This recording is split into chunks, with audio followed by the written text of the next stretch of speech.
Upcoming ప్రోమోలో శరణ్య ఆనందభైరవితో అత్తయ్య ప్రీతి అక్క ఎక్కడ కనిపించటం లేదు, ఇంకా రాలేదేంటి అని ఆనందని అడుగుతుంది. అప్పుడు ఆనంద చుట్టుపక్కల అంతా చూసినా కానీ ప్రీతి ఎక్కడ కనిపించదు. అప్పుడు రాఘవయ్య గారు అందరం తల ఒక దిక్కు వెళ్ళి ప్రీతిని వెతుకుదాం పదండి అనేసరికి అందరూ ఒక్కొక్క చోటుకి వెళ్ళి ప్రీతి కోసం వెతుకుతూ ఉంటారు. శరణ్య కూడా, దర్శన్, రోహిత్, ఆనంద అందరూ కలిసి ఇంత వెతికిన ప్రీతి అక్క ఎక్కడ కనిపించట్లేదు.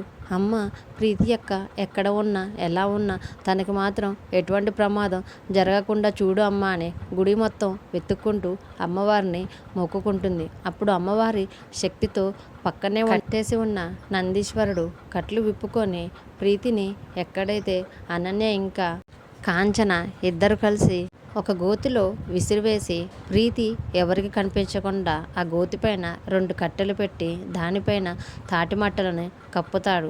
సరిగ్గా నందీశ్వరుడు ఆ గోతి ఉన్న చోటు దగ్గరికే వచ్చి ఆ గోతి చుట్టూ దానిపై ఉన్న తాటిమట్టలని తన నోటితో తీస్తూ ఒక్కొక్కటిగా తీస్తూ ఉంటాడు. అది గమనించిన శరణ్య, నందీశ్వరుడేంటి అక్కడక్కడే ఎందుకు తిరుగుతున్నాడు, ఏమైందో చూద్దామని అక్కడికి వచ్చి తాటిమట్టల్ని తన చేత్తో తీసివేసేసరికి లోపల ఉన్న ప్రీతి కనిపిస్తుంది.